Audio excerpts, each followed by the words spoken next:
Hey, everybody, welcome to another episode of Back to the Franchise. You've got to come back with me. Where? Back to the Franchise.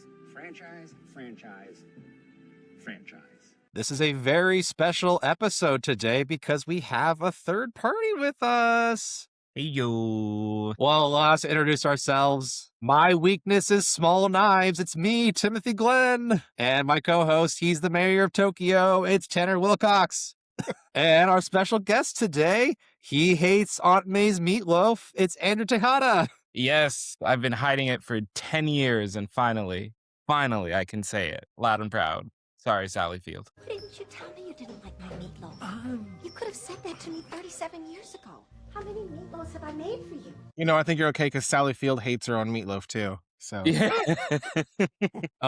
Tanner, when we were watching this together the other night, you were in the other room when this scene happened where like May's like, you always hated my meatloaf. Why didn't you tell me? And I wanted to do like a the whole time the whole reference. time. The whole time, the whole time. Anyway, guys, we have episodes every Tuesday. So today we are talking about the Amazing Spider-Man, the first in the Garfield reboot, not trilogy, duology. They stopped making these after two. Release date is July 3rd, 2012. Directed by Mark Webb, written by James Vanderbilt, Alvin Sargent, and Steve Kloves.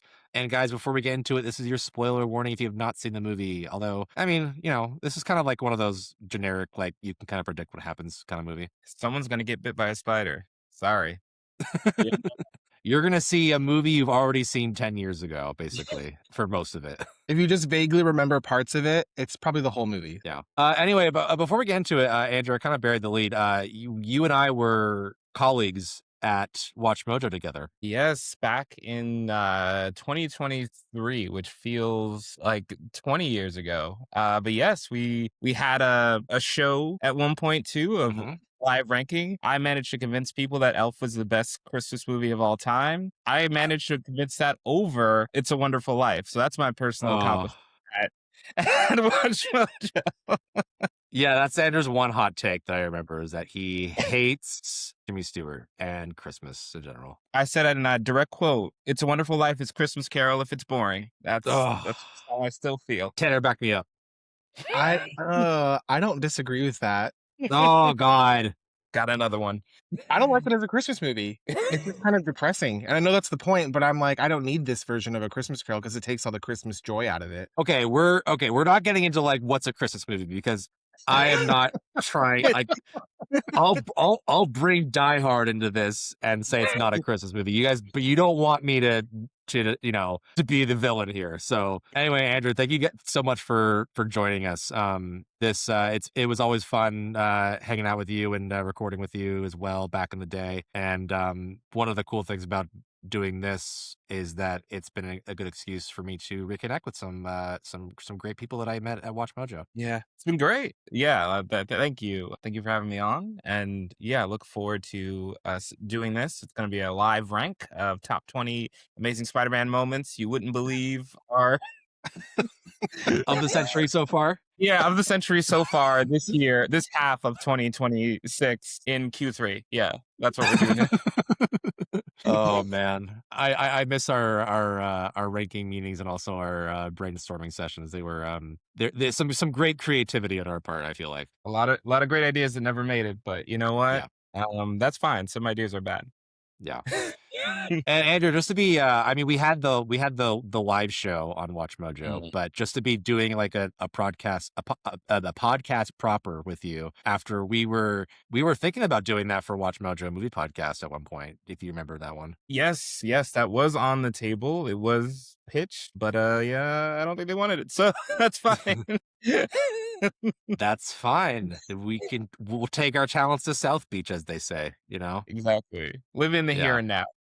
Yeah. All right. Well, let's move on. Let's talk about this. Let's talk about an actual movie before we we get too nostalgic here. We like to get into our personal histories with each movie as we go along. And in the first episode for the '02 movie with Toby, we kind of talked about our histories with Spider-Man as a whole. But Andrew, since you're new, I just want to ask you, like, what's your history with the property of Spider-Man? You know, a kid of the 90s, so really my first exposure was the animated TV show. And on WB Kids, and I was like into anime more. So whenever that came on, I was like trying to find a Dragon Ball Z episode. So I didn't really get into it much as a kid, but you can't avoid Spider-Man forever. He's in the Macy's Day Parade. I'm from New York City. You're going to see him every day. So really, Tobey Maguire's Spider-Man was when I first really engaged with the character on a meaningful level. And that, for years, that was the pinnacle for me. Like, nothing's going to get better than this. So I was a really hardcore Tobey stan. And so it was fun getting into Spider-Man that way. And then once I saw Spider-Man 3, I said to myself, oh, movies can be bad. So that's what kind of Spider-Man also helped me on my journey as a film appreciator. I've come around on Spider-Man 3. I think it's fine now, but back in the day, I was like, this is the worst thing I've ever seen. Oh my God, I gotta write better. Yeah, Spider-Man's an inspirational, aspirational character for me and helps remind me of how I relate to art. That's great. And you're a big superhero fan in general. Like, that's a lot of your fandom, right? Oh, yeah. I've seen every superhero live action show. Yes, even Titans. Yes, even that Gotham Kids spinoff. I've seen them all. And so I do love the genre. I do love when people embrace the source material and they're not afraid to. That's always a good thing. Whenever you try to make it dark and gritty and give the X-Men all black leather suits, not really into it. Give them those bright colors, make their name silly, and don't joke about the name. We've heard that joke 1,000 times. Oh, you're Meteor Man. Yeah, okay, move on. Well, let's get your take on this movie. So, do you have a personal history with this movie that you remember? So this must have been post Avengers, right? This was like after Avengers came out. Before this same year, I would think. It was the same summer. Yeah, it was. This is July 3rd. I think Avengers was the first week of May. Yeah, that sounds right. May 2012 for Avengers. And this same year's Dark Knight Rises. My goodness, we were eating good that year. So I think coming into Amazing Spider-Man, after seeing the Avengers and knowing Dark Knight Rises was on the horizon, coming into this movie, I was like, why? Why are we doing this? It was only 4 years after Spider-Man 3 or 5, I think, but yeah, 5. 5 years. So I came into this being like, why are we doing this again? I had just seen Batman be rebooted. I'm just in the middle of the Avengers Rising. So I came into this kind of thinking, this is very superfluous to me. I didn't really know Andrew Garfield that well. And I think coming out of the theater, I was like, you know what? All right. And I'd say maybe that's a little hint to my opinion of the movie is today. Yeah, I think that was a lot of people's experiences where they're like, I feel like back in like the late 2000s, early 2010s, like you had to wait like 20 years or so to get a remake or a reboot, like, and anything within that was like, we just did this, like, it's so soon. And nowadays, this is the new normal. Like, you can't let like a franchise like Spider-Man just lie there, Sony won't allow it. Nowadays, it's like, yeah, okay, bring me the next. Thank you, mommy. Just feed me the slop. Morbius 2, please. Like, just keep this IP alive. Andrew, you had a good point, because I feel like I hate to label myself a fair weather fan, but I had, I think, a little bit of like Spider-Man 3 fatigue, where I was like, oh, that was a bit of a letdown. And then, yeah, like riding right off the back of the Avengers, which like blew everybody's mind, to then get like here's a reboot of something that universally is loved, that's only 10 years old. I was like, fuck you guys. I'm a Tobey stan. I'm going to keep my Tobey Maguire Spider-Man alive and well. I don't know who Andrew Garfield is, which no shade to you, Mr. Garfield. Love you now. So kind of the same thing.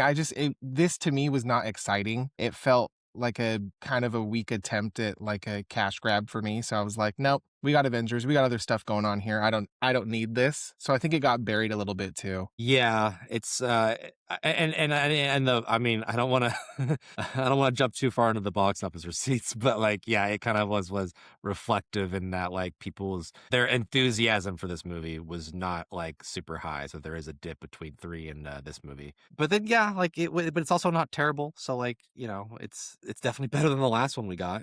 So let's dive into the pre-production though this movie. So in 2007, back when the third one came out, Sony announced that they were actually going to do Spider-Man 4, the continuation of the Maguire and Raimi trilogy. Well, then it wasn't going to be a trilogy, and they were going to have a release date be May of 2011, May 6th, which eventually is ultimately Thor's weekend, the first Thor movie. And they were going to have Sam Raimi come back, Tobey Maguire come back, Kirsten Dunst coming back. And this was right around the time where I was keenly following movie news for the first time around this 2008 or so. And I was so excited for Spider-Man 4. I mean, 3 was pretty disappointing, but I still wanted a new one to come out. I was like, oh yeah, they're bringing back the old gang. Here we go again. Can't wait for 2011. But from then on, it was just, no, this isn't happening.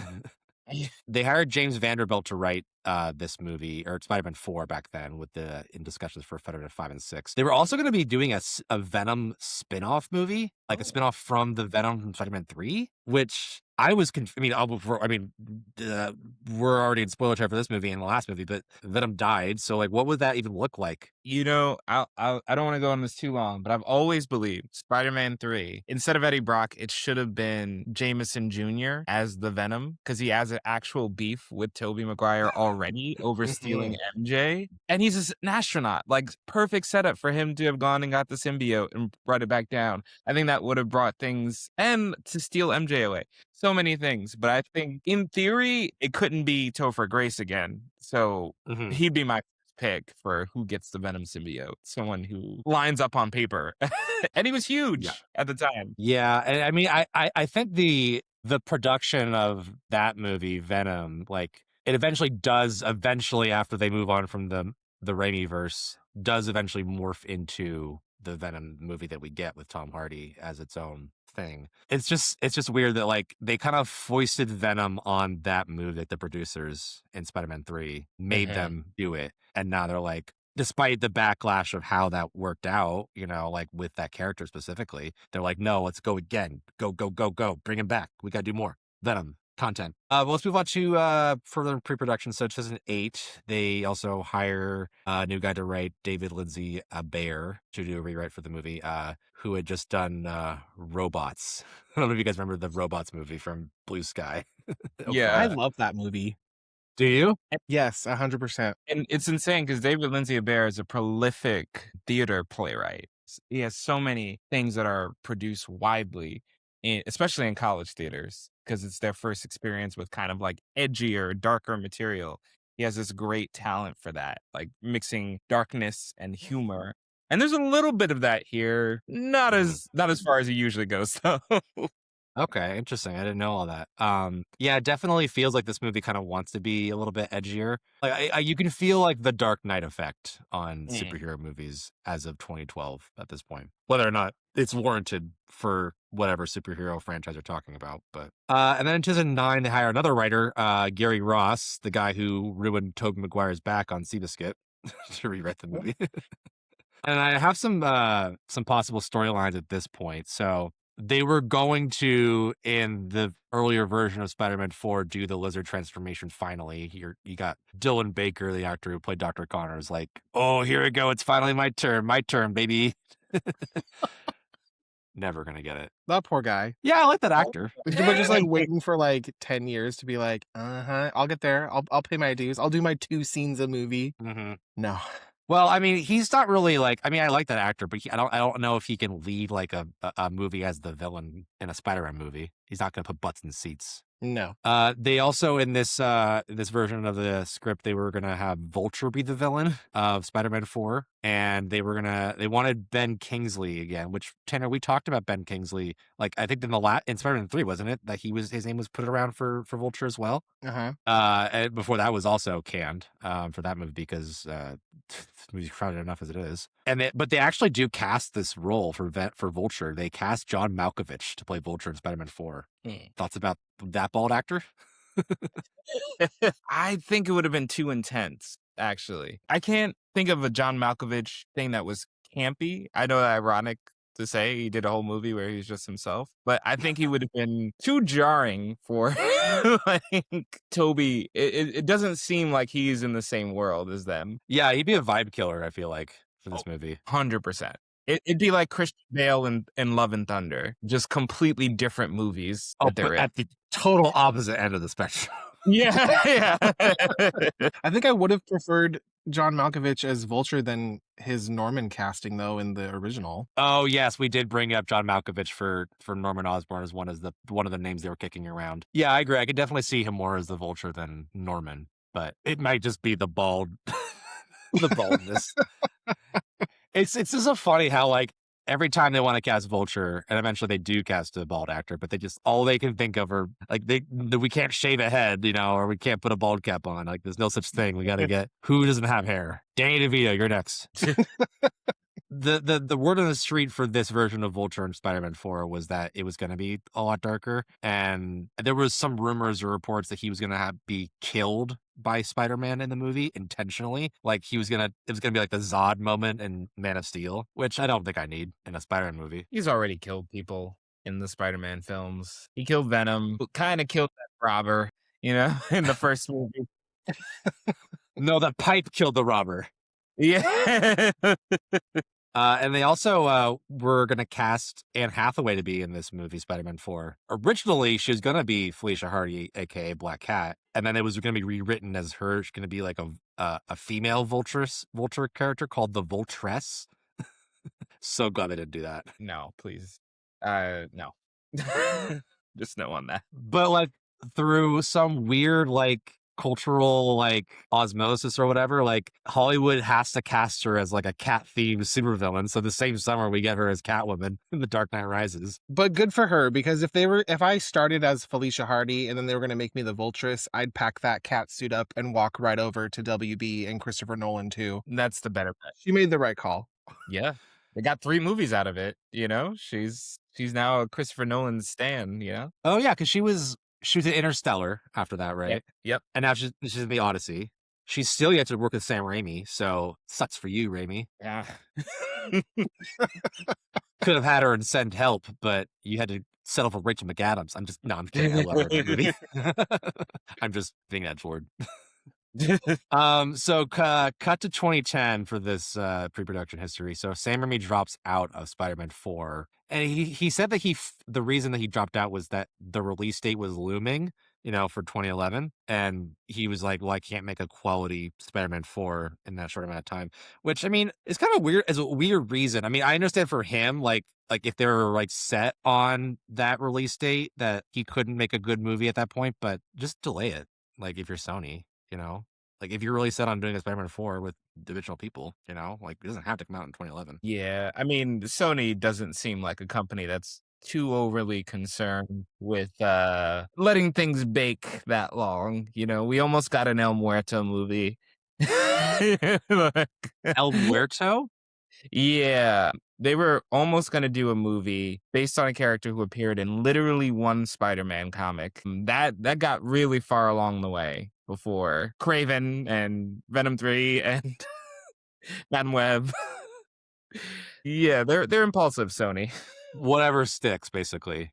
Yeah, whatever keeps them the rights. Do you remember hearing about them doing an Aunt May movie? Yes. And they technically did with Madam Web. Technically, she's in it. Well, we don't need to dredge up the the sordid history of the spiderless Spider-Man universe. We're just doing the ones with Spider-Man in them, and no baby Spider-Man either. No baby Peter Parker doesn't count. I sometimes I wish that like Sony did not have the rights to Spider-Man anymore. Like they're just clinging to their one golden cow. But eventually we get him in the MCU, so things would be at least somewhat better. Yeah, he'll get there. So they replaced Sam Raimi with Mark Webb, the guy who ends up actually doing the movie, who had just come off 500 Days of Summer, which great movie, but I don't see the connection between this and that. Nope. No, I can't think of a single connective tissue. There's no dance sequence. That's true. Maybe the soundtracks are similar. Some of the songs overlap. I don't know. There's no Hall & Oates in this movie, Andrew. Yeah, they came close. And I mean, his big blockbuster career wouldn't get much better because I don't know. The last year, if you remember, he had a little movie called Snow White come out. Yeah, that's all we have to say about that. Anyway, so I mean, I really like 500 Days of Summer, so I just feel like you probably should have stayed in that, stay in your lane, Mark. But they were also considering some other directors, and we like to go over like what could have been, So they were considering Catherine Bigelow, who just did The Hurt Locker at this point, like won an Oscar. Like, there's no way they're getting her at this point, right? Not for cheap. No. And they also were thinking about getting, and Tanner, this name keeps getting brought up in all of our podcasts, but David Fincher again. I don't know what this hard on is for Fincher in a superhero movie. It's not the medium. Yeah. Andrew, David Fincher came up at least 3 times so far. He came up, I think it was the first Spider-Man movie he was considered. And then he was also in a couple Star Wars as well from our last rundown as a possible person. I'd love to see Jar Jar Binks hunt down loose Sith across planets in a Seven-like style. That'd be great. Oh, what's in the box? There you go. Yeah, I mean, I think those are definitely better directors than Mark Webb. I don't know what the necessarily like creative inspiration on those two in particular would be, but I have to imagine this movie would be better if it was done by either of those two, just because of their pedigree. As far as them fitting, I don't know, but it's hard to say. Sometimes we get great directors with superhero movies that don't quite fit. Chloe Zhao with Eternals comes to mind. I don't blame Chloe Zhao. I think it was beautifully directed. Just way too much of a movie in that. It would be interesting to see if anybody could have made that work or make this work better, Some would say Sam Raimi. Just doing Yeah, for maybe. Maybe they could have recaptured the magic. Anyway, but this final version of this script for Amazing Spider-Man is ultimately written by Vanderbilt and Sargent, who were also credited for the Raimi movie. So they do at least bring back some of the old blood from that trilogy. I don't know if you feel necessarily that like spirit, but and they also have additional material written from Steve Kloves of like Harry Potter, right, Tanner? Mm-hmm. Tanner's my Harry Potter expert. And Paul Feig, weirdly enough, contributed to this movie as well from the writing side.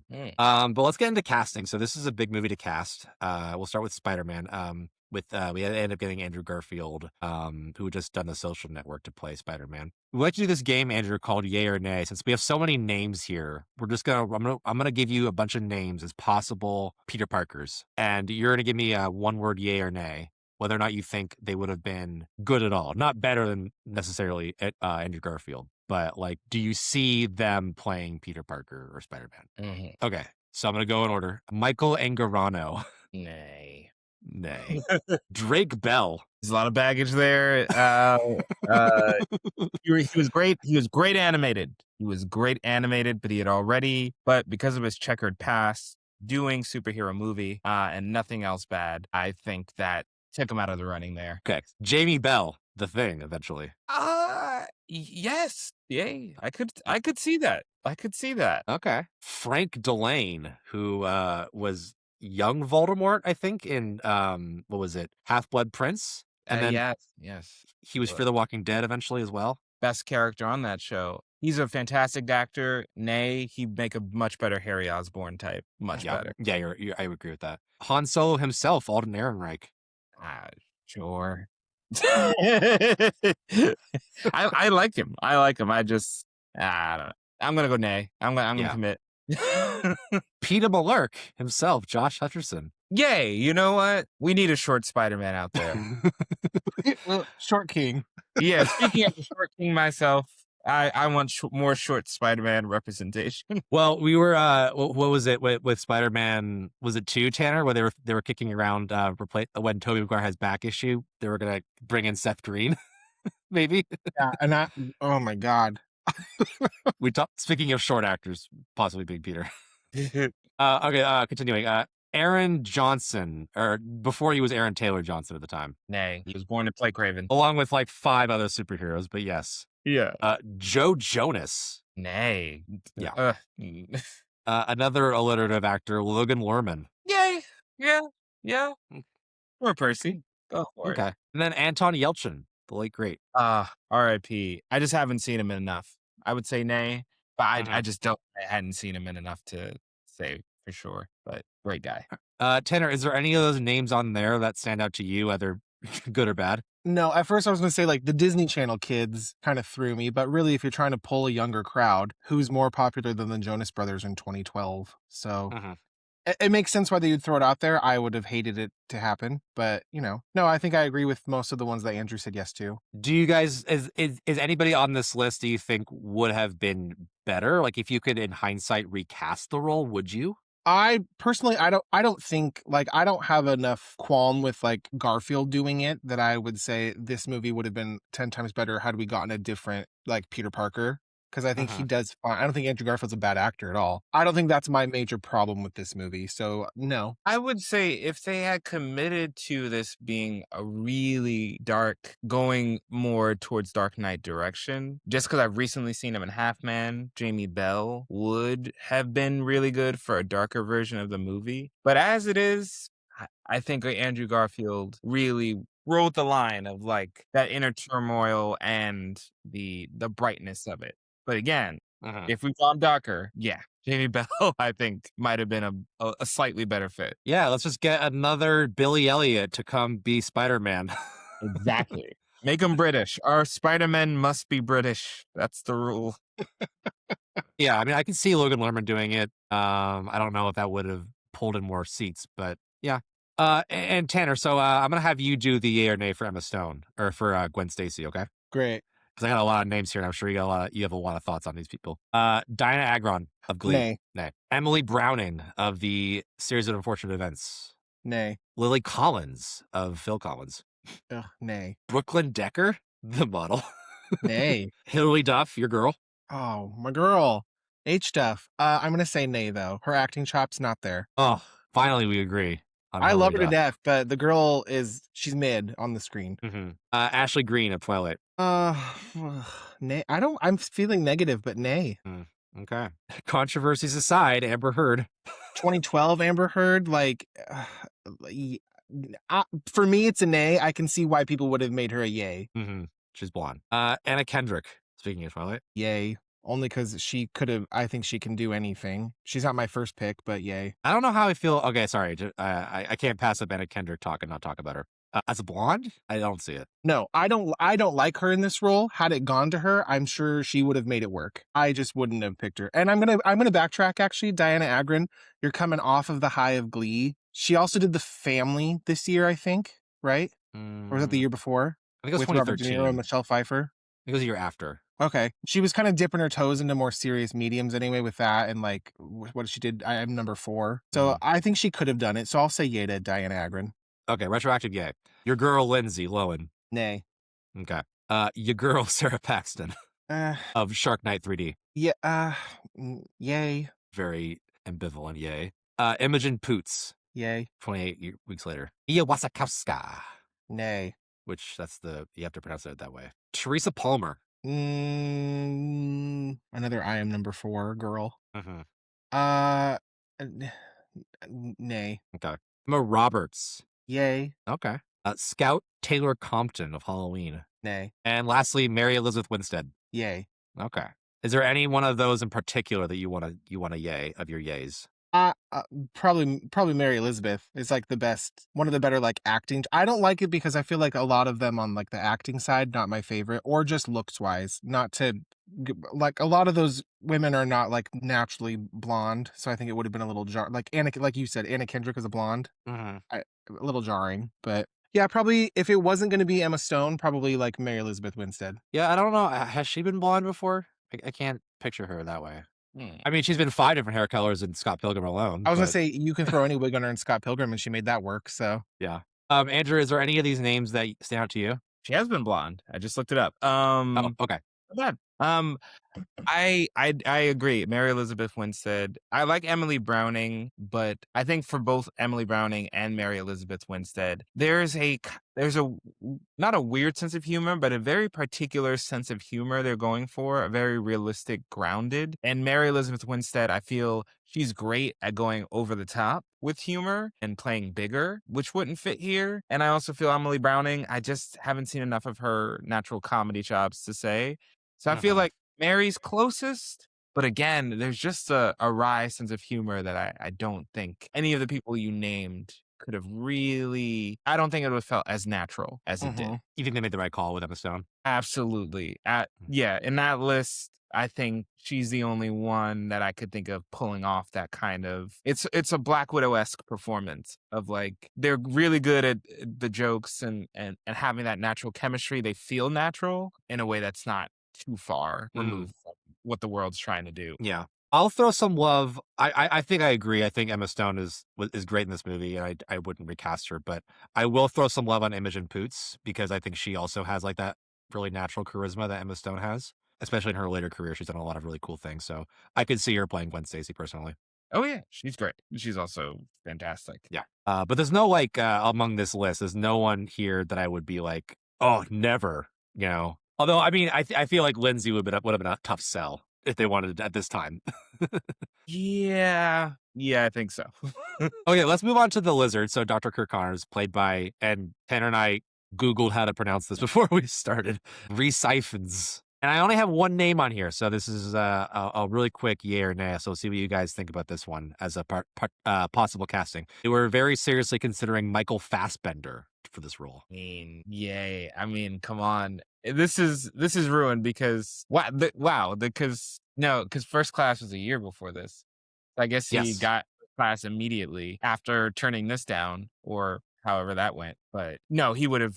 I'm sorry. No shade to Reese. I love you in House of the Dragon, but yeah, Michael Fassbender would have killed it. He would have, yeah. But again, he is already Magneto. So I don't know. For me, that would have been distracting, I think. I mean, I think in this alternate timeline, he wouldn't have been both. There was no way he would have had time for both. Oh, okay. Yeah. I think so. Well, okay, fine. If I'm choosing, then I choose Magneto. Times. Times over. Yeah. But his lizard, I think, would have been quite enchanting. Yeah.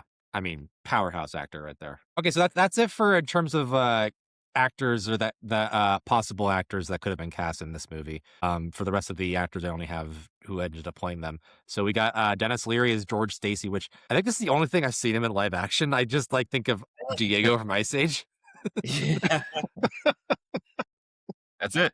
That's all he's done. And I know he's like a stand-up comedian, like that's what he's probably best known for, but I haven't seen any of it. So I just like I was very confused when he was cast in this movie. We also got Campbell Scott as Richard Parker in flashbacks. We got Irfan Khan as Rajit Ratha, the evil Oscorp guy. You know he's evil because he wears all black suits. Martin Sheen coming in to play Ben Parker after Cliff Robertson crushed it just a few years before. And we also have Sally Field as May Parker. So let's talk about those two really quick in terms of May and Ben. How do you guys feel about those two in this movie? Like taking on the mantle previously played by Rosemary Harris and Cliff Robertson. You know, it's hard. It's hard to say. I'll say what it felt like for me personally is that in the Sam Raimi films, because Aunt May is in him so much and so instrumental to those films, shaping Peter's philosophy and everything. It feels like in the original trilogy, they were separate characters. Like Aunt May and Uncle Ben were two people in this film, and they both had unique things with Peter, different angles. And I feel like in here, they kind of are more of a package set in that initial part. Like Aunt May feels really on the back burner in the first section of the movie. And then she kind of comes in very late of like being the moral compass. And I don't think she even gets there, honestly, in this entire film. And I feel like in the first Spider-Man, there was a very clear handoff between Uncle Ben to Aunt May in advising him in life. And here it's kind of like after Uncle Ben is gone, she's just kind of not even aware of what Peter's doing at all. So I think they work as a couple, but I think that maybe a stronger couple, but not individually. It doesn't. They're not as strong for me. I don't think. Yeah. If you're going to lean into this idea of making this like a grittier Spider-Man, and I think they do lean into like Peter's grief and how he's not handling it that well in this one than they did in like the Sam Raimi one. But to play the opposite side of that, like I think that Aunt May does a worse job being like that kind of guiding light for him when you really could have, if you're going to get Sally Field in this role, you don't even give her like a Rosemary Harris worthy amount of time to like bring him out of this pit, because like Andrew said, like she's kind of just unaware that he's like out all the time and getting beat up and coming home, and she's like, what's going on, Peter? And it's like, I think it's kind of a missed opportunity, because in the Raimi world, Aunt May does so well with like being kind of that light for him in a situation where it feels a lot less dark. So it's almost like, why is this lady such an angel when Peter's not even having that hard of a time? And then in these ones, it's like Peter's really struggling and he's really down. And Aunt May is just kind of like, you forgot to bring home the eggs again, Peter. Like, yeah, it's two opposites that I don't think blend well. Yeah, and we were talking because you and I watched this one together, kind of begrudgingly. But we were talking for a hot second. We were like, at the end when he comes home, all beaten up and stuff after the city had a huge emergency, basically, and we kind of questioned each other, like, wait, does she secretly know that he's Spider-Man? But no, she does. She's just super oblivious. Yeah, and he's like beat to shit, and she asks him, she's like, "Oh, Peter, what happened to you?" But she doesn't get any resolution, and then she's like, "You didn't bring home the eggs." I'm like, I don't think that the priorities are well sorted here. No, it's kind of, the first films did such a great job at like, yes, Aunt May is quote unquote oblivious. I fully believe in the original Sam Raimi. She knows the whole time and just is pretending not to. I fully believe that fan theory. But in this, she gets put in these fantastical situations where it's like only an idiot would assume that Peter is not Spider-Man. Here, they never give her a chance. Like when he's just out at night getting beat up, that could be literally any teenager. There's no context, and she does no investigative work at all to kind of uncover what's going on with him. So yeah, agree. She doesn't really get an arc except look concerned. That's most of this movie, is her look concerned in the background, even if the scene doesn't really call for you to do that. There's And always look concerned, but don't do anything about it. Yeah, please don't. Please take no action to rectify it. Well, you bring up an interesting thing, because now I'm wondering, is Peter 18 in this movie, or is he still a minor? He has to be a minor. They say because Gwen refers to being seniors in high school specifically. So he has a long senior year, by the way. When you go to Amazing Spider-Man 2, it's been a long senior year for him. True. True that. I did clock that Gwen, when she's talking to her dad, she says she's 17. So I mean, but if Peter is also 17 and a minor, like May, you gotta step in here. This is not okay. Anyway, okay. So moving on with the cast, we got Embeth DeWitt's Miss Honey Tanner playing May Parker. My girl, Parker. Miss Honey. Really thankless role though in these movies. They give pretty much everything to Campbell Scott, pretty much in the flashbacks. But yeah. And then Chris Zilka is playing Flash Thompson. Speaking of Shark Knight 3D actors. In this version of Flash, I kind of want to talk really quick about it, because like in the first movie, he's like super aggro, stereotypical bully. He's also 37. He's 37. Real Napoleon Dynamite stuff going on there. Yeah. And then this one, they definitely tone him down. I mean, he's still kind of stereotypical bully in terms of like the scene where he's like dangling a kid upside down, but it's definitely a lot more toned down in this one in terms of his stereotypes. But he's kind of forgettable for me though. Still, like I feel like they haven't done to get Flash justice at this point yet, either time. 3 times. Oh, you would put some shade on Tanner. What's his name? Tony Ravioli. Yes. No, I'm not putting shade. I'm just saying he's been done 3 times, so you got to consider him in the Flash argument. No, I know. I'm just at this point, and Flash in that movie is. We'll talk about Flash when we get to those ones, but I'd even consider that Flash like comic relief. Like he's not a threatening bully. He's just a dick. Yeah. Which I mean, that was that was my bully. I had a bully. My bully didn't put me in dumpsters like you see on TV. Like my bully was a verbal dick. Yes. you know. And then on a couple small roles, we have some notable actors. C. Thomas Howell from Ponyboy himself from The Outsiders playing, I just put down Bridge Dad. Yeah. The guy whose son Peter saves and then comes in with the cranes in the end, which let's say that for the review. I got a lot to say about the crane sequence. And then a young child actor, Skylar Gisondo, who's what's his name in Superman? Jimmy Olsen. Yeah, showing up. I forgot he was in this as Howard Stacy, one of Gwen's brothers. And then cameos, we got Stan Lee as the school librarian. Not one of my favorite Stan Lee cameos, if I'm being honest, with him being oblivious, listening to the music in the library. Yeah, that just felt like they wanted to get a little bit of that Marvel goodwill. And it was kind of a last minute cameo, I feel like. Yeah. I mean, not that like that high school battle is like super like heavy and gravitas, but it does kind of interrupt the scene a little bit, I feel like, the fight scene in that way. So I could do without it. We have in a cameo, okay, and this is such a weird head scratcher because we would never get this actually happening, but we have Michael Massey playing the gentleman, kind of like the guy in the shadows at the end of both these movies. Is that what his name is canonically? Yes. He's okay. Hang on, I'm gonna look it up. Okay, the gentleman character. So yeah, he is a comics character from Spider-Man starting in the 90s. He's like a Sinister Six guy who assembles them. I guess. This is a very deep cut, by the way, for Spider-Man. I mean, Andrew, do you read the comics or have you read the comics? Not enough to know anything about the gentleman. Yeah. So like. When these movies were coming out and they were like, oh, who's this guy behind the shadows, the gentleman? Even us nerds were like, what the hell is happening here? It's like this Thanos buildup for this man in suit. And it's just like, what is happening? And now it's even like more baffling because we just never get resolution on it. Yeah, he just seems like he likes hanging out. Oh, anyway. And then the carjacker from the original Spider-Man, Michael Papajohn, is the limo driver for Dr. Rotha at the bridge sequence. I forgot about that. And I also don't recognize him either. So glad he recovered from death. Yeah, right. Okay, so let's move into filming. So the principal photography of this movie happens from December of 2010 to May of 2011. Like the previous Spider-Man movies, they shift between filming in LA and New York. So a lot of the interior stuff they film in LA, like Oscorp lobby, is apparently Hearst Tower, Tanner. Oh. Yeah. And I recognized it. Did you really? No. Why would I know the lobby of Hearst Tower?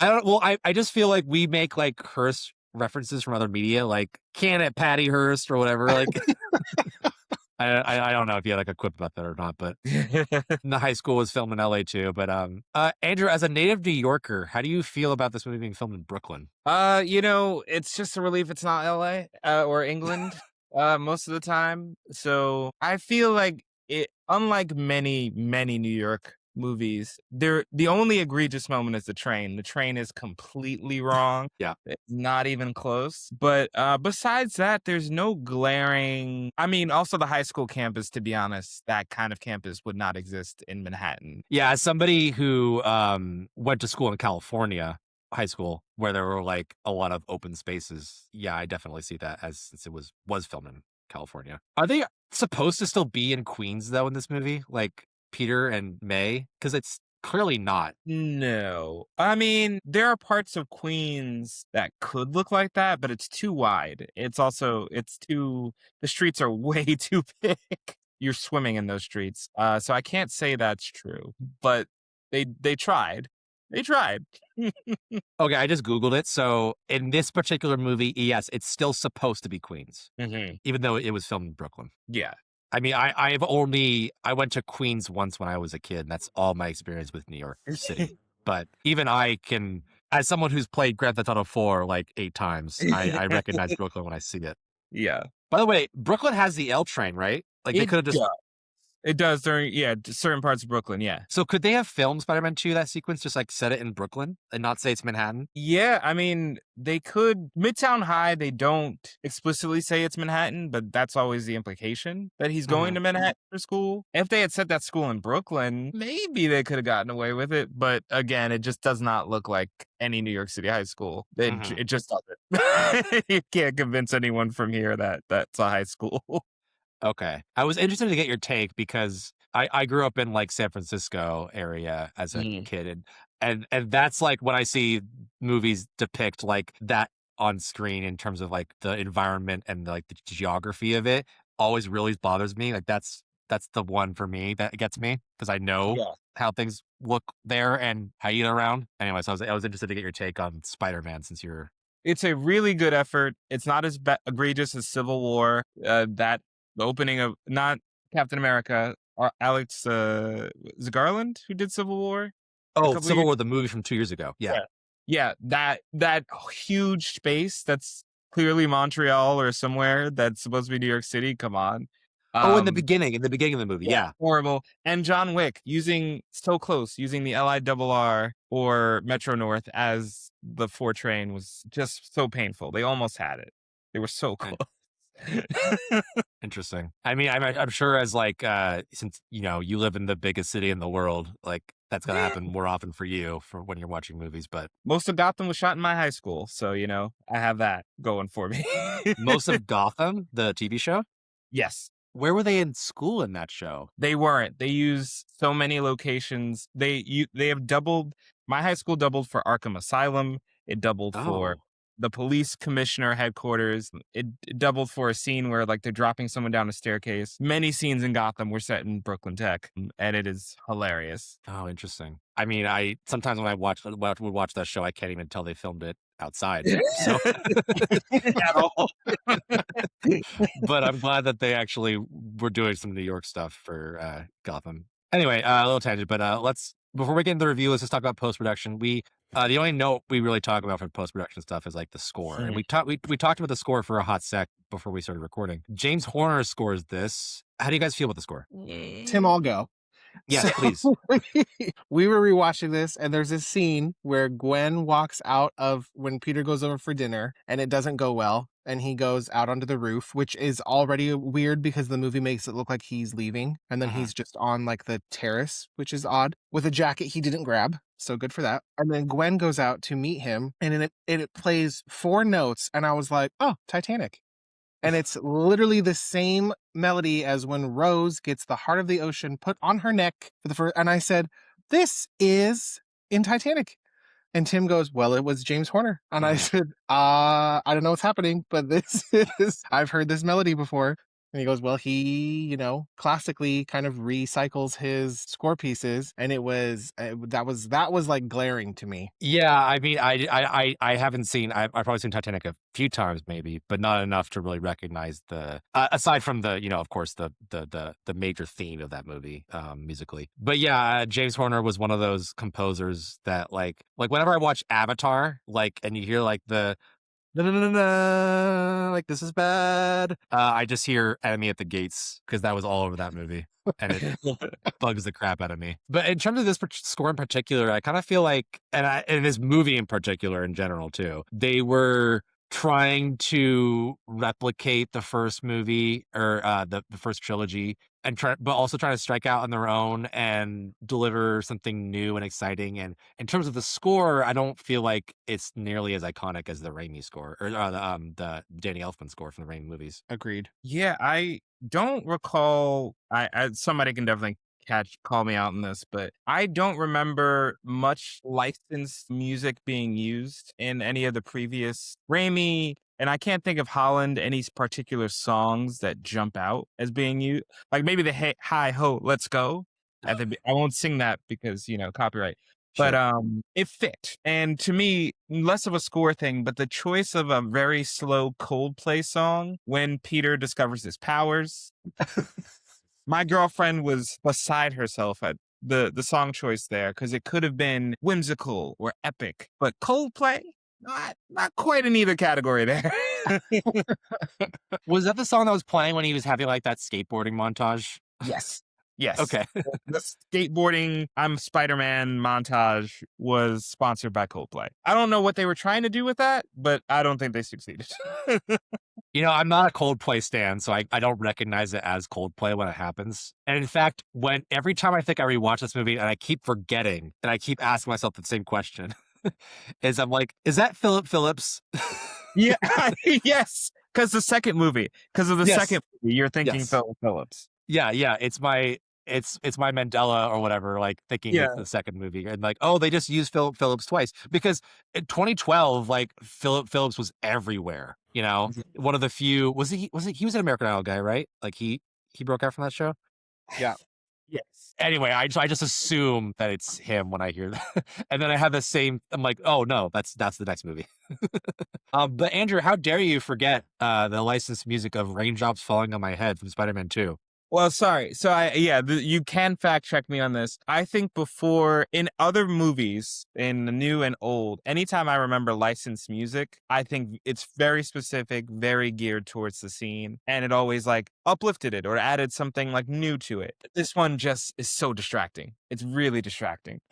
Yeah, they lean hard into it. Okay, let's move on to the review section of the podcast. So this is definitely more of a freestyle, like whatever we want to talk about in terms of the movie itself, the story, the cast, the action, the effects. What do you guys you want to talk about first for this movie? Like what makes it work? What shapes your overall opinion of the movie, etc.? Where do you want to start? It's foreshadowing to what happens in Amazing Spider-Man 2. Sorry to already jump in there.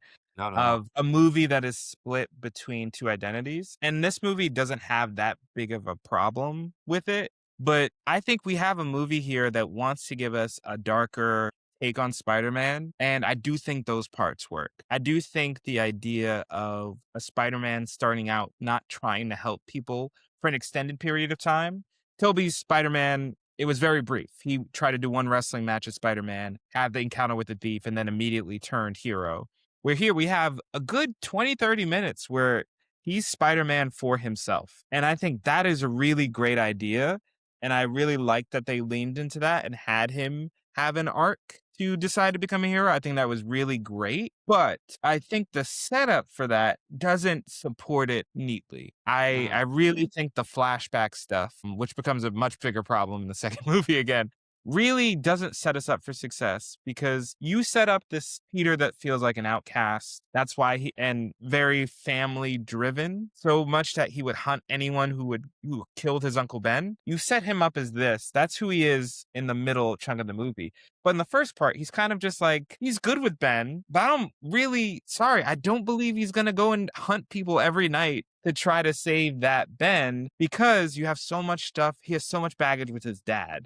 And you focus the first half an hour on all this baggage he has with his father and not with Uncle Ben. So I do have trouble kind of doing the math in my mind of how we get to that really good part of it. And even when you really think about it, the opening flashback of the movie, the opening 5 minutes or 10 minutes is him thinking back to when his parents left mysteriously and died in childhood. What prompts that flashback in universe? Why is he thinking about that? Well, isn't the transition like to him looking at his reflection in? Yes. Is he at school? I forget. Yeah, he's staring at his reflection in a cabinet. And you're telling me he's zoning out thinking about the night his parents disappeared, but just because he's looked in a mirror for a couple minutes? I don't really even follow that.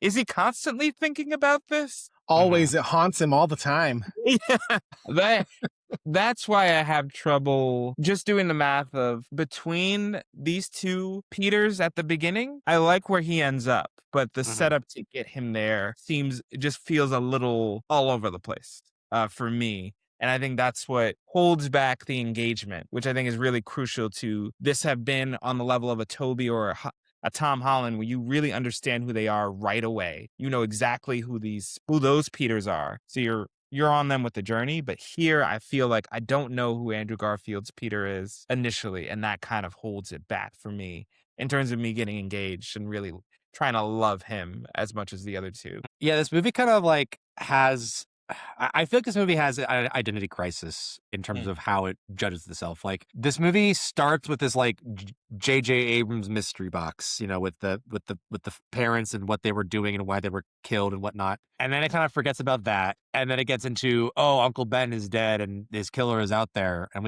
I have to go track him down and find the guy with a very generic and probably common star tattoo in New York City. Which, by the way, if you were on the run from murder, why wouldn't you just skip town? Well, he You know? did. They never found the guy. Exactly. Well, and that's my problem with this movie is that it completely drops that story arc, and then it just becomes the lizard movie for the rest of it. I don't know. I just feel like this movie keeps changing identities like throughout. Yeah, I would agree with both of your points on that. And I think it feels like that because they tried to. I think when you're rebooting an origin story specifically, it's like, okay, how do we make this different? How do we include this stuff about his parents? But then, you know, to the detriment of that, like that storyline is never resolved, at least not in this movie. So you still don't give the audience like, oh, okay, we know what happened to his parents. It sacrifices the emotional connection with Uncle Ben and Aunt May, like Andrew said, which I think brings up problems too. Because when you asked us, how do we feel about the Martin Sheen and Sally Field? It's like with Uncle Ben, I almost don't care because I know he's going to die in the first 20 minutes of any Spider-Man story. So it's like no shade to whoever's playing you, but I'm not going to get invested in your character because I know the outcome. And even in this one, he spends kind of a lot of those first scenes like fighting with him a little bit, you know, like just Uncle Ben's trying to like reel him in. So like Andrew said, like, I don't know that I believe that they have like this solid, beautiful relationship because it's not portrayed that well. I think they sacrificed a lot of like the emotional connection here to try to do something different. And I don't think it paid off really. Yeah. You make up a good point too. It's like both Maguire and Holland's movies respectively don't talk about the parents at all. They just glance right all over it. I mean, and Holland even goes as far to not even talk about Uncle Ben. And that's so key. If you only see these people as his parents, then that's it. You don't have to do any shorthand. But because he's so invested in his dad and finding his dad and setting up this mystery about his dad, it just shorthands it. And it almost, if it was in reverse, I think would have worked better if losing Uncle Ben, losing a father figure, drives him to want to learn more about his other father figure that he lost and kind of sets him up for what they want to do in Amazing Spider-Man 2 with this. And it also doesn't help that this is the dumbest Uncle Ben death I've ever seen. This, by far, I have never seen a or Uncle Ben-esque death. This death, I laughed. I'm sorry. I laughed at this. It gets funnier every time upon rewatch. Why does he go for the gun? If anyone hasn't seen it, in this version, the robber that Peter lets go runs outside, he trips and falls and the gun falls out, and then Uncle Ben takes it upon himself to try to wrestle with this guy for the gun. He's not threatening anyone with the gun. The gun is just there. Yeah. And Uncle Ben decides, you know what? I'm going to get a gun off the streets, a singular gun. I have to stop this man who stole $41 in a chocolate milk from this bodega. And he doesn't even know he's a thief. He doesn't even know that. Yeah, he just happens to be on the street at the time. It could have been, I know Uncle Ben's like following Peter kind of, but like it could have been like literally anybody else too. Yeah, he could have just tripped with his concealed and carry permit and dropped his gun. We don't know. You don't know. Yeah, if anyone was in trouble, maybe if the thief was threatening a life, it would have been great. It would have been a great death. But as it is, no reason, especially if you're a native New Yorker, you're not going to get involved in this. You walk past this all the time. You just let this guy go. No survival instinct, Uncle Ben. I'm sorry. So that also it really, really hurt any gravitas around his death. It just misses the mark for me. Well, I think that speaks to a greater issue with this movie is that it wants to tell an origin story for Spider-Man again, and it wants to hit upon familiar beats, but not the exact same beats necessarily. But in so doing, it can't really find its own identity, like creatively. So we get like worse versions of things we've already seen before.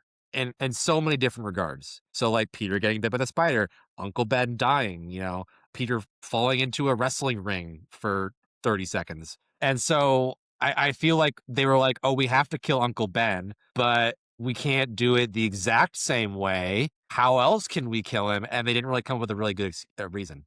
No, it just is not not a frame death, but I will say, to give Andrew Garfield's Spider-Man credit where credit is due, he's funny. He's really, really funny. And when they allow him to be funny, the scene with the carjacker where, as you said, my one weakness, small knives. That is the shining. I feel like if you show that to someone, they'd want to watch the full movie. They'd be disappointed, but they'd want to watch more of this very this Spider-Man who is using humor to mask so much pain. That really worked, and I think Garfield nailed that. There's a transition in that scene where he goes from very funny to extremely threatening and back again. And you can see what he's doing with it, even under the mask. But there's just so little of that, unfortunately, in this movie of him just being Spider-Man. Yeah, we kind of talked the last few weeks about Tobey Maguire playing Spider-Man and how and you'll hear this a lot from online from this isn't our original take, but that he's a really good Peter Parker in terms of like how the comics portray him, but not a great like Spider-Man as the comics tend to portray him. Whereas in this one, Andrew Garfield feels a little bit more closer to what Spider-Man is generally depicted as. How you feel in this one? Yes.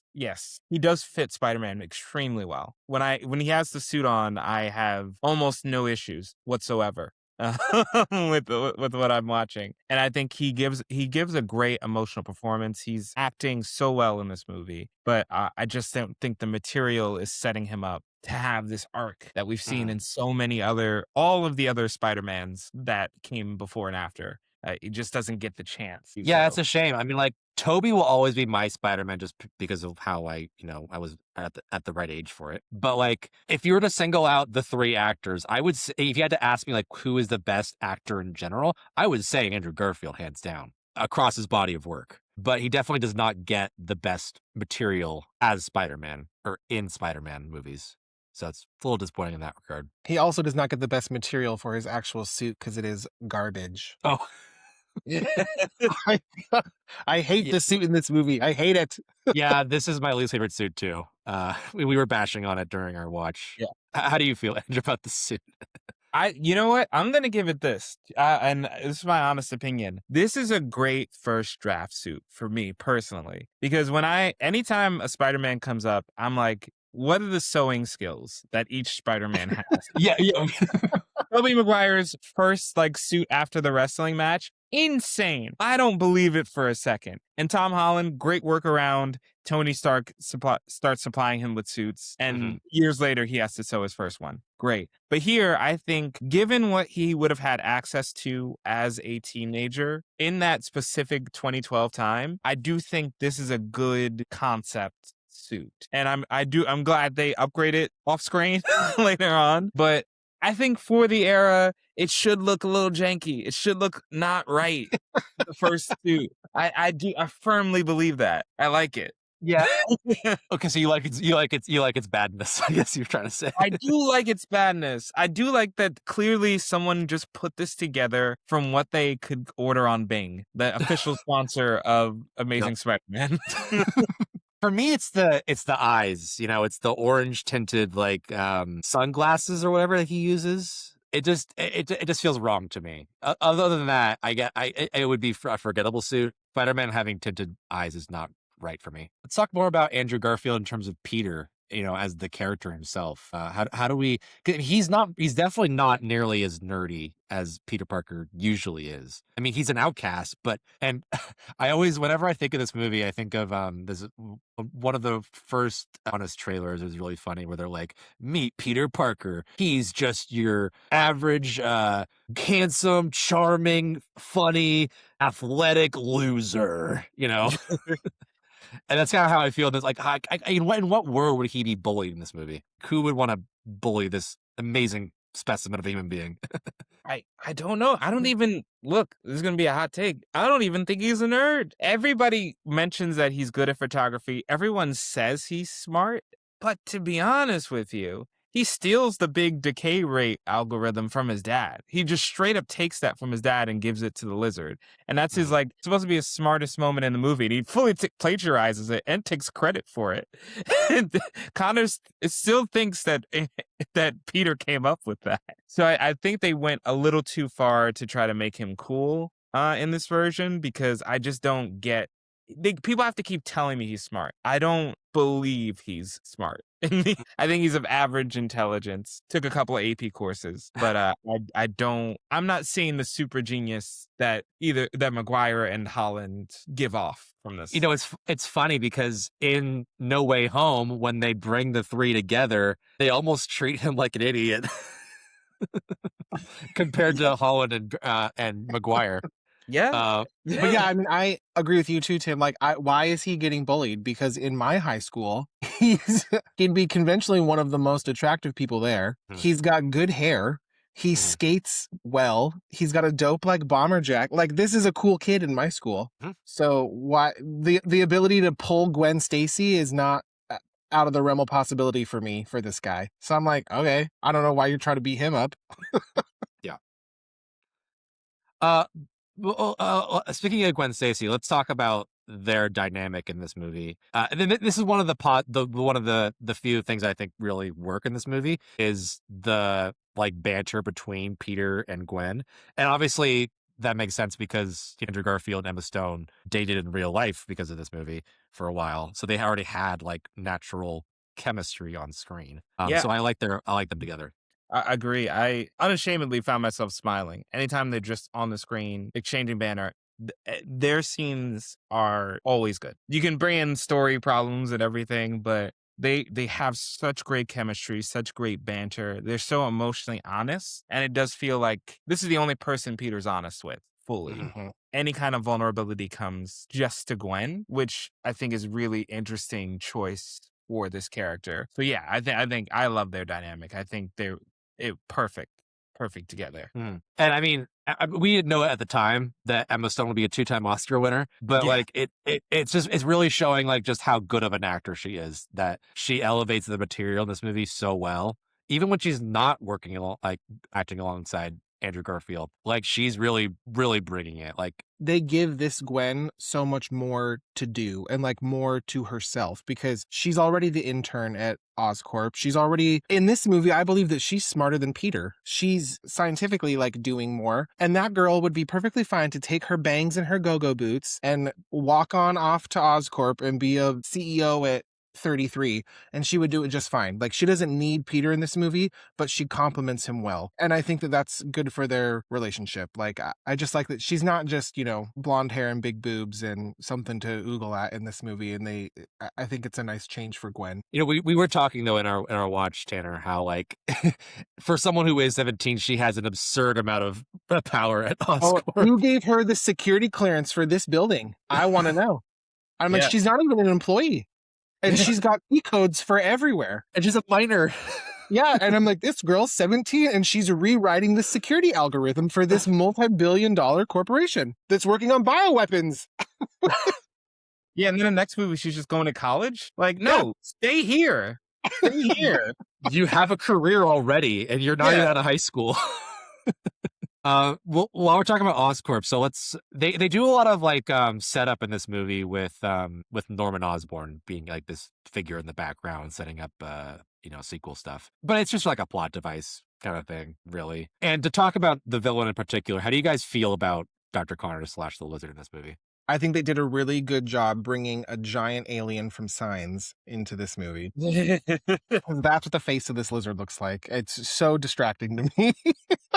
Yeah, you bring up a good point because I mean the lizard is usually more lizard than humanoid. I feel like in other media. I did read about this. They wanted to make him look more expressive, so they cut the snout. That was a big design choice that led to him becoming, unfortunately, more generic. Especially when you put him next to like Doomsday and down the years, if you put him next to Doomsday and you put him next to the Eternal Aliens and all of them, they just start blending. They could all be brothers, honestly. So, I mean, Lizard in some media is depicted like Tanner, you and I just played the Spider-Man 2 video game where he's more just like a monster. And in some versions, am I mistaken in saying that he like also speaks in other ones, like in this one? Yes. Okay. You- He usually speaks. Yeah, he can talk most times. It depends on the version, but the more savage versions, like the Spider-Man 2, when he's losing his mind, yeah, he loses as he becomes more animalistic, of course. Okay. So it is a little more accurate to have him be like an actual emoting character, or when he's the lizard, that is a more intellectual, expressive character, I guess I should say. I don't know if it entirely works for me though in this movie. Like Tanner said, the design is weird. We can chalk up his mania to him just being, taken over by this serum that he injected himself with. So it's like another Jekyll and Hyde kind of character in this movie. But I don't really take it that seriously, personally. He feels like he got halfway stuck between Doc Ock and Green Goblin. Mhm. Because like you have that scene where he's by the mirror and he really wants to get the arm he lost back. Do I believe he would inject himself with an experimental serum to do that? Not in this film, because I just don't know much about his life or what's at stake for him personally besides this. Because I'm sorry, he ends up at some point in the movie rebuilding the lizard serum in the sewer. He could have done that before, right? It didn't matter if he got fired or not. He could reproduce the serum. So it's not like the Green Goblin in the first movie where they were going to boot him out of the building, strip away everything he built. Those are pretty high stakes for him to experiment on himself. Here it just felt like, hey, tomorrow you're going to have to take all your knowledge and proprietary information somewhere else. Mm-hmm. And I brought this up to Tim, like Dr. Connors, it appears in the movie, is the only scientist at Oscorp who's like actively working on things. So for the boss to be like, you're out of here, I'm like, why would they try to fire this guy? Like, yeah, he might be a little obsessed with trying to get his like serum to work, but he's obviously doing other projects. And he's the only person who's working in here besides the 17-year-old intern that you gave nuclear codes to. Like, what else is happening? And I don't buy that this is like a huge, yes, the loss of his limb is probably detrimental to him, but look at what Oscorp is doing. Because have you gone down to the robotics lab? Maybe look into like a nice prosthetic, because I'm sure they could whip something up for you. I just don't, for this to be like the end all game for Dr. Connors, it's kind of a stretch for me. And Tanner and I were talking before we started recording too, that they deleted a lot of scenes of Dr. Connors. Like, for instance, they deleted a subplot of him being estranged from his wife and his son. I think that's like consistent with a lot of different media, is that due to his lizarding, so to speak, that he does not have them in his life anymore, and that's the big like crux of his emotionality. But I guess we are missing like what makes him tick, like what is his like North Star, I guess you could say. Like, why do we care about Dr. Connors and why he has to ultimately inject himself and all that stuff? Yeah, there's just not enough. And I think their relationship too, it's there was some potential that if you bring in the estranged from family stuff, then you have Connors looking for a replacement son at the same time that Peter's looking for a replacement dad. There was something that could have been done there, but it did seem like, because they were trying to hint at Norman Osborn coming up, that a lot of Kurt Connors' development is sacrificed to say, Norman's in the background. We got this program coming up. Oh, remember what happened to Peter's dad? It's so future and past that we get so little of Connors in the present. And I think that ultimately puts him on the lower end of Spider-Man baddies, unfortunately. Yeah. I mean, I know like that the lizard trying to genetically change other humans is kind of also in keeping with his motivations. It's a little silly in this movie, I still feel like, for them to, like when the SWAT team guys start turning into the Goombas from Super Mario Brothers movie. And Andrew, you were talking earlier about how like they really tried to ground this movie in grittiness, and then you get this third act that's kind of really,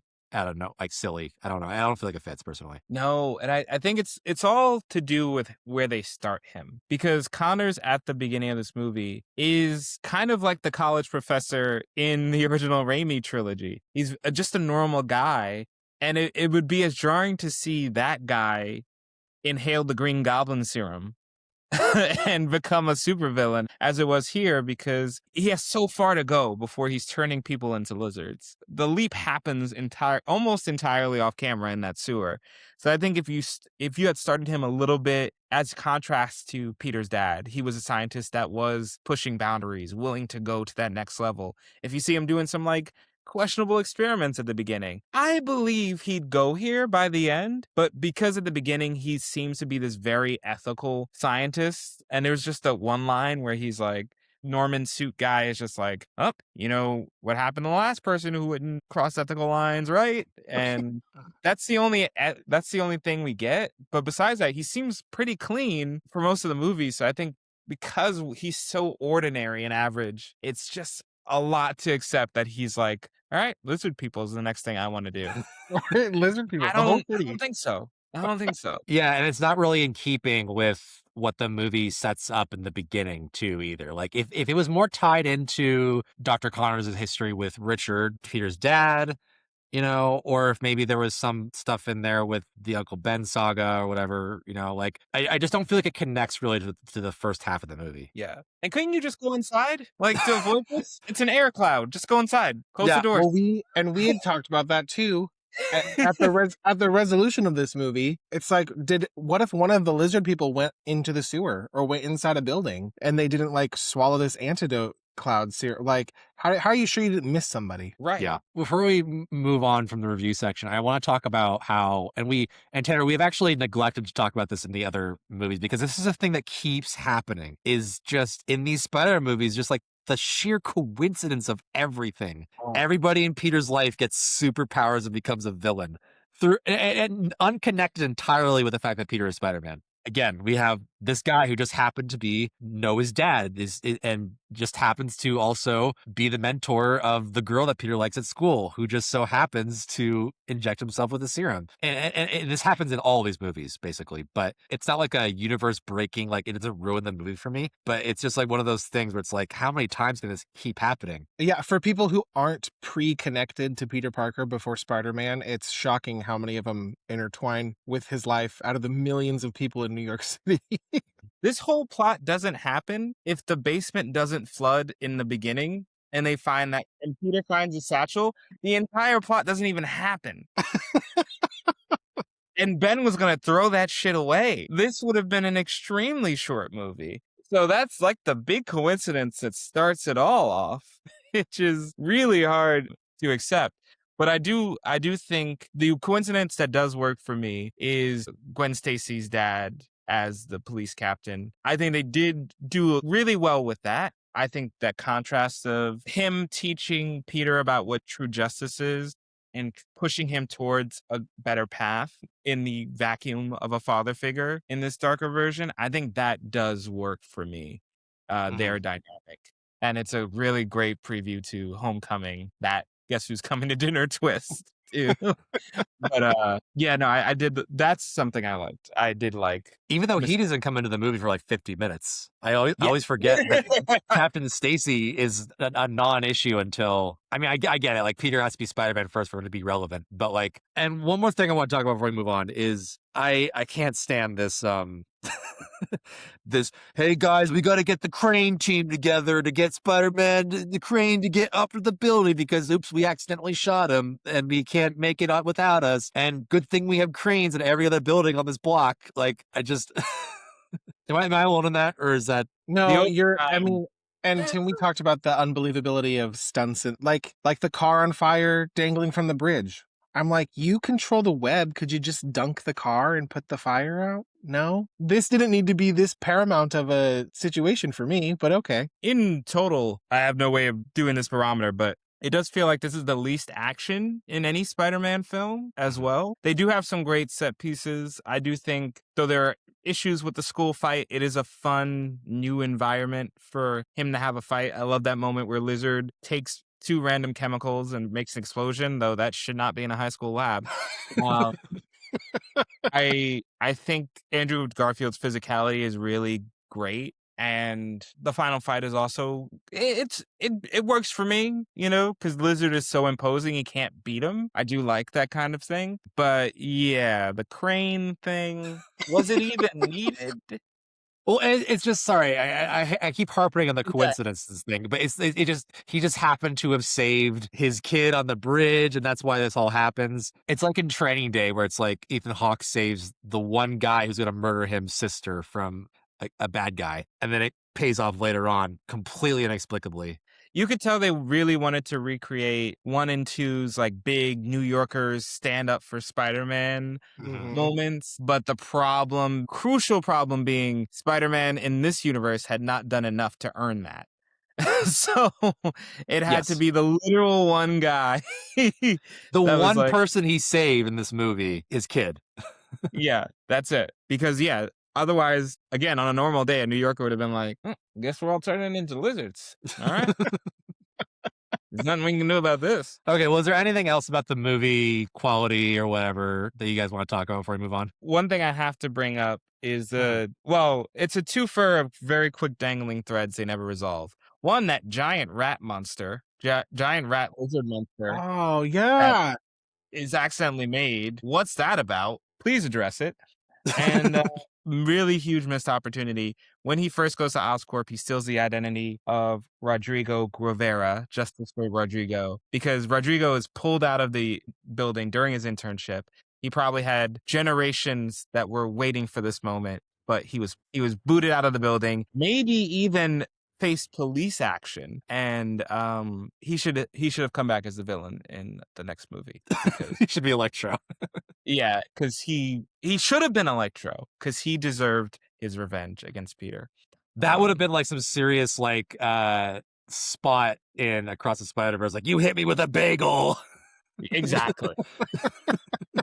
Exactly. Tell him Rodrigo Rivera is down here. Please, just tell him Rodrigo Rivera is down here. Two more things, and then I'm set here. I don't think he's poor enough. I think he looks too affluent. He has too much money. I like my Peter's very poor, and I feel like he had way too much money. He got a new skateboard. Those are not cheap. But overall, I think why this movie is middle in the road ultimately is because it has great elements. Emma and Andrew, some good action, some good physicality, some good humor, but there are pieces of so many different movies in this movie. So that's why I think sometimes you're watching and you're like, this is really fun and good. And then you're like, wait, what's this? And I think that disjointedness makes it middle of the road because it's such good stuff, but it just gets in this lizard swamp of everything they were trying to do for the future and not focused on making this a good movie right now. Yeah, totally agree. Okay, well, let's move on to, we've been talking a lot about this movie, so let's move on to box office and release stuff. This is Tanner's favorite section. But Andrew, I'm going to have you play a game with me really quick. And this is something we've been incorporating recently. I'm going to go over the top 10 movies that were released, the top 10 movies of that weekend that Spider-Man was released at the box office. And you have to pick the best movie. However, I'm going to go in box office order of that weekend, the top 10. And you do not know what movies are in there. Maybe. I don't know. I don't know if you know what you were doing in summer 2012 aside from this. But and your job is to pick the best movie according to your own opinions. But once you pass a movie, you can't go back. So I'm going to go in order of the top 10. If you say I want this movie, then you're locked into it. And then you don't get to find out the rest of them. If you say you want to move on, you can't go back. Make sense? All right. I bear the responsibility. Yes. Okay. So usually since this movie did open number 1, we'll start with this one. So The Amazing Spider-Man, are you going to take it or are you going to hold on for something better? I'm going to hold out. Okay. Passing on Amazing Spider-Man. Number 2 movie that weekend, Ted, Seth MacFarlane. Pass. Brave from Pixar. Pass. Number 4, Savages, the Oliver Stone movie.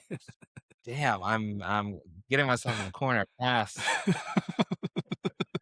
One of the best endings in movie history, that one. Oh my god. Okay, number 5, Magic Mike, the first one. Tempting, but it's going to be a pass. Okay, he's holding out. Okay, we're halfway down the list now. Number 6, Medea's Witness Protection. So close, but I'm going to pass on this one too. Okay, number 7, Madagascar 3, Europe's Most Wanted. Oh God, I hope something could pass. Number 8, Katy Perry, Part of Me, documentary, concert movie. A pass on that?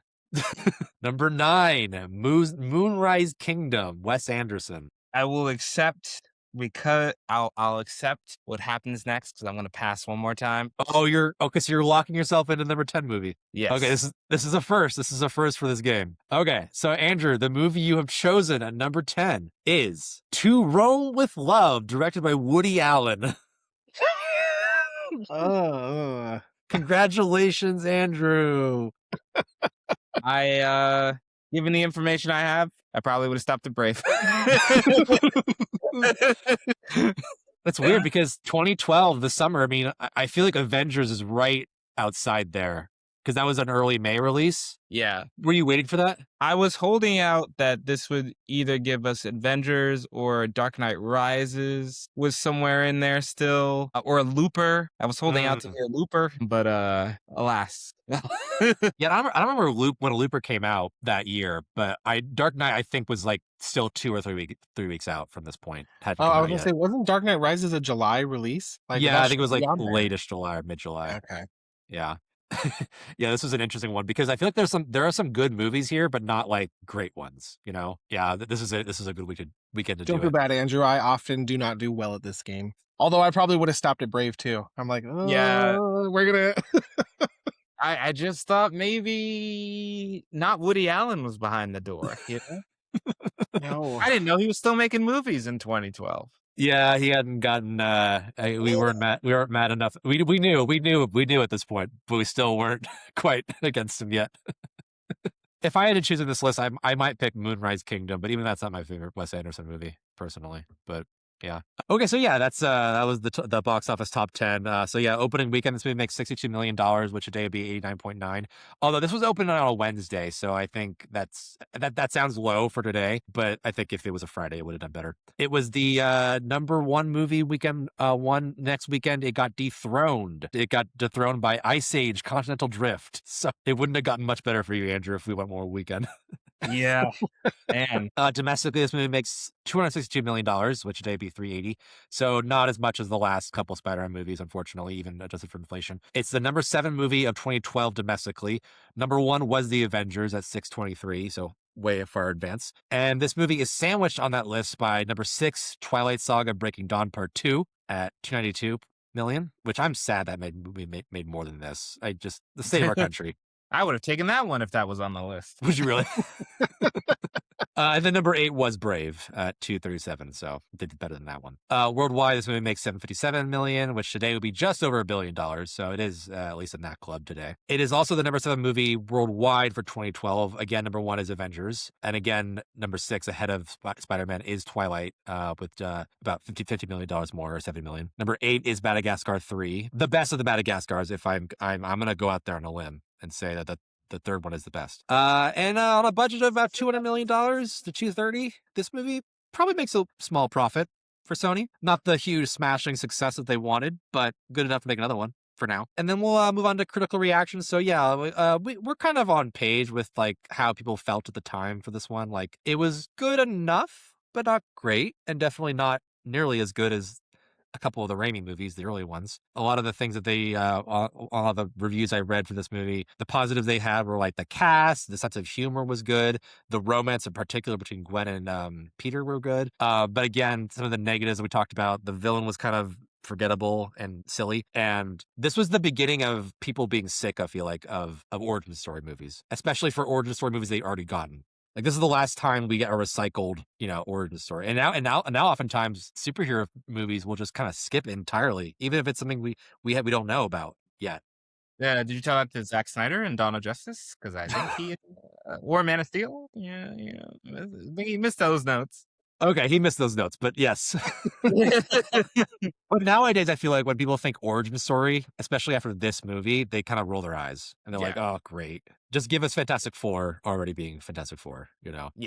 Some of the scores online for this movie are also a mix of positive. So as of this recording, it's got a 71% on Rotten Tomatoes with a 77% audience score. It's got a 66 out of 100 on Metacritic with a 7 out of 10 user. 6.9 out of 10 on IMDb. Nice. A 3.5 out of 5 on Letterboxd. And an A- cinema score. So, audiences coming out of it not hating it either. None of these, though, are franchise highs or lows among this franchise. So it does avoid the dredges of online hate, I guess. And that kind of makes sense because this movie is like, even though it does some bad things, it's just also kind of, it's there. It's kind of hard to be angry about this movie, especially coming after Spider-Man 3, and the next movie even. So, and the last section we like to do in this podcast is the legacy portion of the podcast. So we talk about like how this movie affected like various careers and also the franchise as a whole. We already kind of talked about, and superhero movies in general we also kind of talked about. We'll save the returning cast members for the next one in terms of how they affect their careers. But for those who leave the franchise after this one, I don't feel like this movie really has a big impact on anybody's work afterwards. I mean, Rhys Ifans kind of had like a resurgence in the 2010s early, but not after this. I don't feel like he comes back obviously as Lizard in No Way Home, but he's not like Willem Dafoe status after this movie. Dennis Leary too, like never makes another live action movie again. He just goes right back to Ice Age.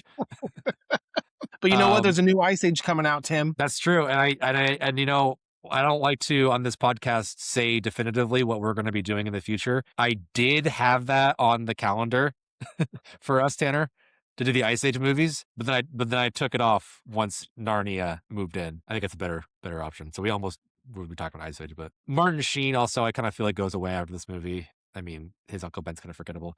Although I should give a special mention to Irfan Khan, who we sadly do lose. He passes away in 2020, a few years after this movie comes out. A little bit pretty young too. And I like it. He's we didn't really talk about him in this movie as the evil Oscorp executive guy, but I mean, for what it's written, he plays his role well, and I think he's a good actor. So I'm sorry to see that we don't get much more of him after this.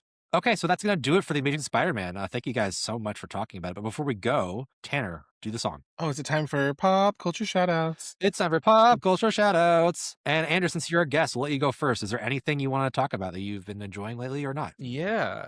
Just in general, support smaller or newer creators. I don't know how you guys felt about Mandalorian and Grogu. I don't know what your take was on that. But you didn't listen to our podcast episode on it? Oh God, yes. I just the memory was knocked out of me by Spider-Man. But I do feel like there's a lot of studios just making stuff for rights and just keeping the train going. And then you have small creators doing Backrooms and doing Obsession. Studio stuff is great, big market stuff, but leave room in your heart for Widow's Bay on Apple Plus. These smaller things that may not have the star power and the PR, but are really good. And I would also be remiss. Spider-Man Noir, Sony actually trying. Yeah. So yeah, those are my shout outs. Go small, appreciate the big, go He-Man, sure, but do some small things too. Yeah, we were talking about Obsession and Backrooms were a couple of my recent pop culture shout outs on previous episodes. Did you see those? Have you seen all those stuff? Oh yes. Yes. And had trouble sleeping equally for different reasons after both. But don't regret it. They're great movies. And don't go into strange basements. Be careful what you wish for, I don't know. I watch Backrooms and I'm like, I kind of want to explore. Well, that's why there's a lot of rooms down there. There's room for everyone down there. Yeah, more power to you. Okay, Tanner, what do you want to talk about? Well, I mean, we watched 2 big studio movies this week, so we can go into those. I also do have a smaller project that I'd like to talk about, but I'll do a little bit of both. I'm going to go Scary Movie. Tim, I had the pleasure or displeasure of watching that with you a day or two ago. You know what? I'm just going to say I appreciate the Wayans brothers for like what they're trying to do. I appreciate the no holds barred like comedy. Bring back fearless like raunch comedy. Sure. Did I feel like I needed this movie? No. Did I feel like a lot of the jokes landed with me? Not really. I went into it, for like the nostalgia factor. And that being said, like there was a lot of source material they had to work with. They had 20 years of like horror movies to kind of parody, but very few of it I thought was done well. So it was a little disappointing for me because I just didn't think it was that good. So I was a little sad about it. I mean, I didn't go into it with high expectations. So that was a little bit disappointing. And then Andrew, you brought up Jamie Bell and Half Man earlier. I finished Half Man a couple days ago. Loved it. Super uncomfortable show. What is Half Man? Oh, it's on HBO. It's wonderful. Is he half a man? Well, some would say. But yeah, I thought that was very well done and a show that I didn't really know what direction it was going in. For 3/4 of it, I didn't even really know like what genre of show I was watching because I wasn't sure what was going on with the characters. But it was really like raw and uncomfortable and nail biting, and I really enjoyed it. Oh, good. Yeah. For mine, I wrote down like 3 different things, just kind of waiting to see what you would say, Tanner, and then not do that. because now that I'm in town, we've been hanging out a lot and just experiencing the same stuff. So as for Scary Movie, I was hoping maybe that it would like reach that like 12, 13-year-old boy that used to like those. And I'm not that anymore. I'm an old man now officially. Like I just and I'm also no longer a stoner either, so it's like not my humor anymore. I'll say it was a miserable experience for me watching that again. It reminded me why these movies went away. But for mine, I'll talk about Masters of the Universe, which we saw last night, which I liked that one. It was surprisingly good. I'm glad they really leaned into the like. I mean, I'm a '90s kid, so I have no like experience with that property outside of I saw the Dolph Lundgren movie from the '80s once. But so I'm kind of speaking out of like as someone who doesn't really know what it looks like. But I do feel like they did capture the cartooniness, but also didn't like make it too cartoony either. Like I liked that they was colorful, and the action was great, and Skeletor actually looked great. I can't believe I'm saying this, but I thought Jared Leto did a good job. The only thing I think the writing was, I'll say the writing was not great. I didn't really appreciate a lot of the humor in this movie. I thought it was kind of pedestrian and Marvel-y, but bad Marvel. So I could do without that. But I mean, as far as like resurrecting, I mean, this movie's gonna be a bomb. So I don't know about resurrecting, but like as far as like bringing back a really dormant IP and redefining it, they did a pretty good job. Yeah, I enjoyed it too. Yeah. Okay. Thank you guys so much for listening. So that's gonna do it for this episode. Stay tuned for next week when we're talking about the Amazing Spider-Man 2, which I got some things. I'm looking forward to that one. Oh, and you know what? Actually, before we go, Andrew, before I let you go, I didn't get your take. How are you feeling about what's your hype level for a Brand New Day? Good. I think I've heard the complaint for years working for Watch Mojo and Out that they want a street level Spider-Man again. Tony Stark Jr., they're tired of that, even though I think that's a very reductive comment anyway. I am excited to see what Tom Holland does on the street level. I'm really getting a chance to flex his talents, and I hope bringing down the scale a little bit from where it was will also be good. So I'm optimistic, not even cautiously optimistic like Doomsday. I am optimistic that this will be a good film. Good. Yeah, I mean, we gotta get more Spider-Man movies anyway. Like it's just gonna happen. So yeah, I'm glad there's so many good ones. We don't have a choice. Yeah. Okay, so yeah, look forward to that one at the end of July. We'll finish our Spider-Man recap once we get to there. But next week we'll be continuing the Garfield-verse, so stay tuned for that. Thank you guys so much for listening. If you can, please review and rate us. It helps the podcast grow. And Andrew's been such a great guest host. So thank you so much for being on here. It's been wonderful. Yeah. Is there Andrew, before you go though, is there anything you want to plug that you're working on? You want to talk about? Get out there. Yeah. Just find you. I have nothing to plug.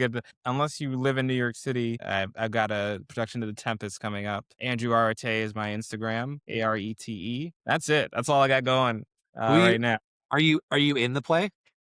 Yes, I am I'm playing Prospero. Main part. Nice. Yeah, he's got a couple lines there and there, Oh, you're stepping into the shadow of Dame Helen Mirren. I like that for you. Oh yeah. Russell Brand's not involved in this. Sorry, guys. Oh, okay. I'm not going. Sorry. Yes, and you guys can get in contact with me. I'm on Letterboxd at TGMacman, TGMACMAN. And Tanner? You guys, I'm on Instagram, Tanwell10. And if you guys want to get in direct contact with us, we have an email address that no one is messaging us at questions@backtothefranchise.com. But if you do give us a question, we will answer on the show. So please do. And yeah, thank you guys so much for listening. Andrew, again, thank you so much for being on. This has been a blast. Thank you. Thank you guys. See you next week. Bye.